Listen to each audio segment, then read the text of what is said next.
নমস্কার। আমার কীর্তন বাংলা সনাতনী আলাপ চ্যানেলের পক্ষ থেকে আপনাদের সবাইকে জানাচ্ছি শীতের রাত্রের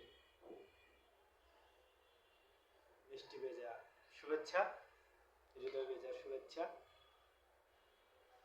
তো বন্ধুরা, আমরা সনাতনীদের নিয়ে কথা বলি, সনাতনীদের বিভিন্ন দিক নিয়ে কথা বলি। তো আজকে আসলাম কিছু কথা বলতে। তো আজকে দেখলাম যে ঝিনাইদহে এক বিধবা নারী দর্শন এবং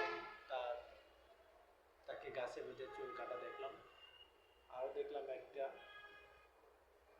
যে সনাতনী ছেলের আত্মহত্যা প্রেম সংক্রান্ত কারণে। তো আরো কোথাও কোথাও দেখতে পাচ্ছি সংখ্যালঘুদের জমি দখল, ধর্ম অবমাননার ট্যাগ দিয়ে হয়রানি। আবার এক দিদিকে দেখলাম কুড়িগ্রামের ডিসি মহোদয়, যিনি জামাত ইসলামের এক প্রার্থীর মনোনয়ন বাতিল করায় তার উপর সংখ্যালঘু, ইন্ডিয়ান দালাল, ফ্যাসিস্ট নানান ট্যাগ দিয়ে হয়রানির চেষ্টা। আসলে আমার একটা বিষয় খুবই দুঃখ লাগে এবং কষ্ট লাগে, এটা দেখি যে বাংলাদেশে কি শুধু হিন্দুরাই সংখ্যালঘু? আরো তো সংখ্যালঘু আছে, বৌদ্ধ আছে, খ্রিস্টান আছে, আর অন্যান্য ধর্মের সংখ্যালঘু আছে। শুধু সংখ্যালঘুদের মধ্যে তুলনামূলক অনুপাতে হিন্দুরা যথেষ্ট বেশি আছে। তারপরেও হিন্দুদের উপরে কেন এই গুরুজন সংখ্যাদের এত হয়রানি করছে? আর এই হিন্দু সংখ্যালঘুদের ভিতরে এত সমস্যা কেন? আমরা যদি ইতিহাস ঘেঁটে দেখি, আমাদের সংখ্যালঘুদের সমস্যার জন্য আমরা সংখ্যালঘুরাই দায়ী। আমরা সংখ্যালঘুরা, হিন্দু সংখ্যালঘুরা অবিবেচক, নিজ সমাজ, নিজ ধর্ম, নিজ গোষ্ঠী, নিজ কার্যক্রম সম্পর্কে তারা অবিবেচক। অন্যান্য সকল ধর্মে দেখা যায় তারা স্বজাতীয় স্বধর্মে যারা প্রত্যেকে ভাই ভাই মমতা বোধ করে, কিন্তু হিন্দু সংখ্যালঘুদের মধ্যেই দেখা যায় ধ্বংস হওয়ার একটা পায়তারা। নিজেদের মধ্যে বলবো, নিজেদের মধ্যেই পতন হওয়ার একটা প্রবণতা দেখা যায়। আর সেটা হলো হিংসা, বর্ণভেদ, গোত্রভেদের উঁচু নিচু, অস্পৃশ্যতা, নিজেদের খেয়াল খুশি মতো চলাফেরা, নিজেদের মা বোনদের শালীনতা বজায় রেখে না চলা, ধর্মীয় প্রতিষ্ঠানে হিন্দি গান বাজানো, তার সাথে উন্মত্ত নাচ গান, মদ পান, বিভিন্ন সমস্যা। হিন্দু শাস্ত্রের প্রত্যেকটি জায়গায় মা বোনদের যথেষ্ট সিকিউরিটির কথা বলা আছে, নিরাপত্তা বিধানের কথা বলা আছে।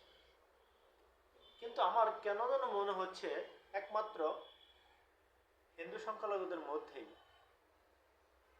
আমরা মা বোন, সোজা কথায় বলতে গেলে নারীদের আমরা গড়ে রাখতে পারছি না, ধরে রাখতে পারছি না। আমরা যতই দেখছি এদের নারীদের কারণেই ধর্মের সমাজে যত অধঃপতন হচ্ছে, তত এদের বেপরোয়া চলাচল দেখতে পাচ্ছি।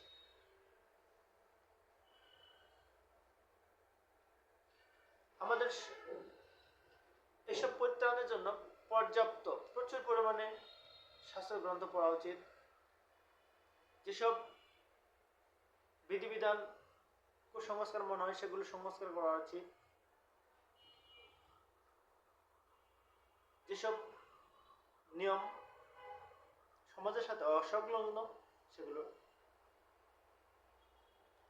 দূর করে সঙ্গতিতে আনা উচিত। যে কাজটা প্রথম শুরু করেছিলেন আমাদের রাজা রামমোহন রায়, সতীদাহ প্রথা উচ্ছেদ আইন করে। কিন্তু দুঃখের বিষয়, সেই মহান ব্যক্তিত্ব রাজা রামমোহন রায়কেও এই সংখ্যালঘু অন্ধ কুয়ার হিন্দুরা বিরোধিতা করেছে, তাকে শত্রু বলে তাকে দেখেছে। এগুলো আমাদের ব্যর্থতা। আমাদের হিন্দুদের মাঝে হিংসা বেশি। শাস্তি পাওয়া যায়, হিংসা এমন একটা দোষ, যিনি হিংসা করেন এবং যাকে করেন দুজনই ক্ষতিগ্রস্ত হন। আমাদের সমতার যথেষ্ট বড় অভাব আছে। শ্রীমদ্ ভগবত গীতায় বারবার বলা হয়েছে সর্বত্র সমত্ব দর্শন, সমতা। কিন্তু আমরা বারবার বিষমতা দেখি, ছোট বড়, উঁচু নিচু, বর্ণভেদ করে করে আমরা ধ্বংস হয়ে যাচ্ছি। আমাদের মধ্যে একতা নেই, আমাদের মধ্যে শক্ত ইউনিটি গঠন করা সম্ভব হচ্ছে না। ধর্মের বিভিন্ন মত পথের অনুসরণ, ধর্মীয়ভাবে আমরা এখন গতানুগতিক যে পথ অনুসরণ করছি এটা ব্যর্থ, বিফল বলা যায়, কোনো লাভ হচ্ছে না। আমরা কলিযুগের সর্বশ্রেষ্ঠ অনুষ্ঠান তারক ব্রহ্ম মহানাম যজ্ঞ অনুষ্ঠান, লীলা কীর্তন, এখানে এসে আমরা দেখছি প্রত্যেকটি অনুষ্ঠানে সূর্য পূজা এবং রাস পালার শেষে আমাদের কিছু নারীদের উশৃঙ্খল নৃত্য প্রদর্শন। এই যে ধর্মীয় অনুষ্ঠানে মা বোনদের আনন্দের নামে যে উশৃঙ্খল নৃত্য প্রদর্শন করা হয়, এখানে আমাদের মা বোনদেরকে ডিসপ্লে হিসেবে ব্যবহার করে অন্যান্য ধর্মের মানুষেরা। তখন এই ডিসপ্লের কারণে, প্রদর্শনের কারণে কোনো কোনো মা বোনদের পিছনে অন্য ধর্মের মানুষের কুদৃষ্টি পড়ে। আমরা তাদের চলাফেরায় নজর দেই না। আমরা সামাজিক সংহতি, কোনো নারী বিধবা থাকলে তার যথেষ্ট নিরাপত্তার ব্যবস্থা করি না, এমনকি তাকে দ্বিতীয়বার বিবাহ দেওয়ার চেষ্টা করি না, খেয়াল করি না। যেখানে বাংলার অন্যতম আরেক মহাপুরুষ ঈশ্বরচন্দ্র বিদ্যাসাগর সতীদাহ প্রথা উচ্ছেদের ফলে যে বিধবা নারীর সংখ্যা বেড়ে যাচ্ছিল, নারীর সংখ্যা বেড়ে যাওয়ায় সমাজে অন্য আরেকটি সমস্যা পতিতাবৃত্তি বেড়ে যাচ্ছিল। এই সামাজিক জুলুমের হাত থেকে বাঁচানোর জন্যই ঈশ্বরচন্দ্র বিদ্যাসাগর আবার নামলেন বিধবা বিবাহের পক্ষে। কিন্তু দুঃখের বিষয়, আমাদের এই হিন্দু সমাজ, এই সংখ্যালঘু সমাজ, সেই মহাপুরুষ ঈশ্বরচন্দ্র বিদ্যাসাগরের বিরোধিতা করলেন। যে সমাজ বারবার জ্ঞানী গুণীদের অমর্যাদা করে, তাদের কথা বুঝতে চেষ্টা করে না, তারা সনাতনী কথা বলে বলে পুরাতন কথার মর্যাদা দিতে দিতে তারা প্রগতিশীল জ্ঞানী মেধাবী মানুষের মূল্যায়ন করে না, সে সমাজ ব্যর্থ হবে না, হয়রানির শিকার হবে না। হবে কোন সমাজ?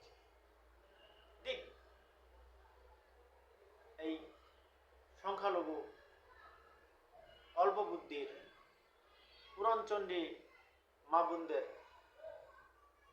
যারা নিজের ভাগ্য জন্মানুসারে প্রাপ্ত নিজ ধর্ম সমাজের যত্ন নেয় না, যারা কুসংস্কারের পিছনে ছুটতে ছুটতে নিজেরাই অন্ধকূপে পড়ে ধ্বংস হয়ে যায়।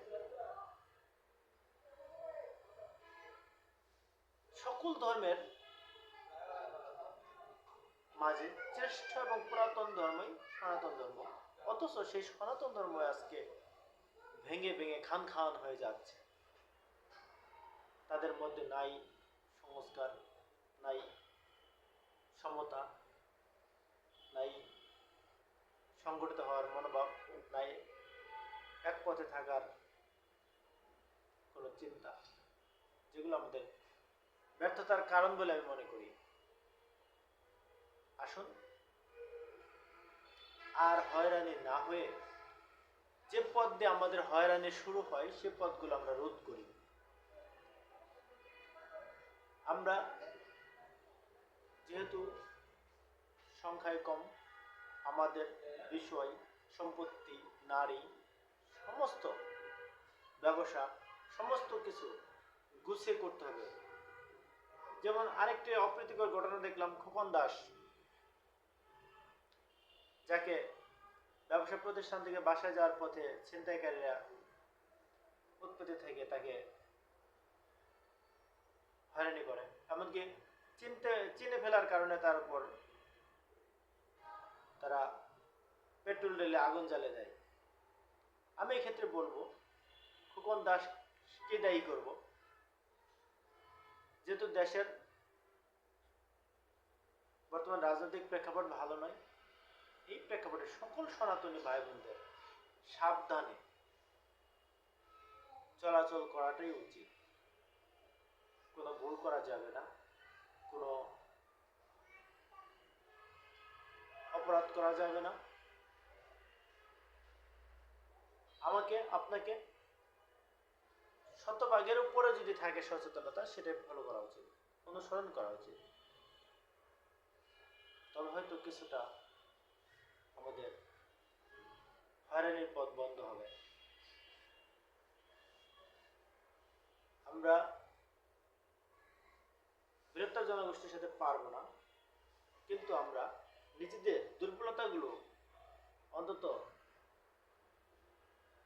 শক্ত করে দূর করে আমরা টিকে থাকতে পারি।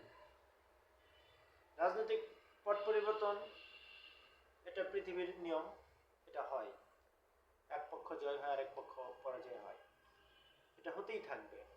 কিন্তু সেখানে এই ক্ষতির পরিমাণ কমানো যায় একটু সচেতনতা, একটু সাহায্য সহযোগিতা, একটু আলোচনা, একটু জ্ঞান অর্জনের মাধ্যমে আমরা অনেকাংশেই এই দুর্বলতাগুলো কমে তুলতে পারবো।